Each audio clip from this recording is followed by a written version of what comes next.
Tips anti gagal buka minimarket.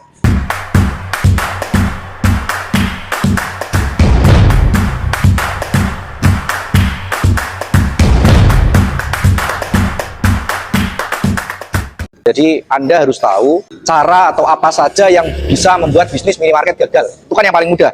Dengan cara apa? Dengan cara tidak fokus, owner tidak terjun langsung, tidak ada kepedulian stok, tidak menjaga kebersihan, tidak mengawal SOP, tidak melakukan pendampingan terhadap pegawai atau tim toko. Itu adalah cara-cara untuk supaya kita gagal. Ya, karena kita tahu itu, supaya tidak gagal apa? Maka kita harus tidak melakukan itu, kan begitu. Ya, jadi terus saya sampaikan bahwa kunci sukses minimarket saat ini adalah keikutsertaan bisnis owner. Ya, bahkan saya sampaikan kemungkinannya sangat kecil sekali apabila Anda bisnis owner tidak terjun langsung, sangat kecil sekali. Makanya kalau Anda punya lokasi yang strategis, punya kompetensi atau pengetahuan yang cukup, punya modal yang cukup dan ikut terjun langsung, kemungkinan gagalnya sangat kecil sekali. Ya, bahkan bisa dikatakan 95% pasti sukses, pasti berhasil, pasti survive. Gitu, ya. Lokasi yang strategis, modal yang cukup, pengetahuan yang cukup dan terjun langsung. Kenapa? Karena tadi saya sampaikan di awal bahwa untuk gagal itu semua orang tahu caranya. Untuk gagal semua orang tahu caranya. Tetapi kalau kita sudah tahu jika kita melakukan itu akan gagal, kalau kita mau sukses itu kan kita lakukan. Makanya dengan cara itu sahabat Tukang Indonesia. Saya pun sampai dengan sekarang bisnis tahun kelima saya ini, saya masih terjun langsung. Saya masih bangun pagi, ikut briefing, ikut ngawal pekerjaan anak-anak, ya, ngabseni ya.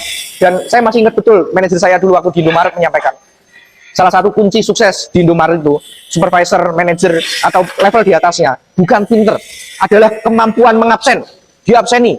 Toko mana yang gagal, toko mana yang bukannya telat, diabseni. Kekuatan ngabsen, kekuatan koordinasi itu yang paling penting. Dan itu saya lakukan sampai dengan sekarang.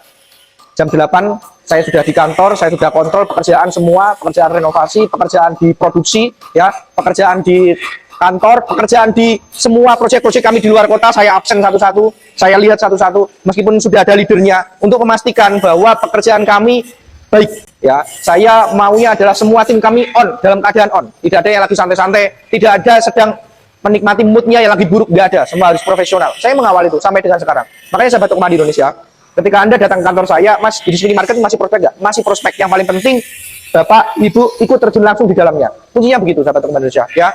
Nah, ini kayak ini gudang ya, kita lagi ada gudang, bikin gudang, renovasi gudang. Ini ada 1, 2, 3, ada 3 plong. Nah, ini salah satu toko kita, ya, salah satu toko kita. Jadi nanti barangnya kita stok di sini di gudang, ya, gudang. Nanti komputer server juga ada di sini, sehingga ketika transfer antar toko di sini ya, toko ngambil barang dari sini ya, melakukan transfer. Begitu juga di toko-toko lain. Itu sahabat Tukang Indonesia, mudah-mudahan ini terus bisa menjadi motivasi apa yang saya sampaikan. Kami Toko Mandiri Indonesia juga menulis buku Minimarket 101, bagaimana memulai dan mengolah bisnis minimarket. Silahkan Anda mau hubungi admin kami, nomornya ada di bio. Terima kasih.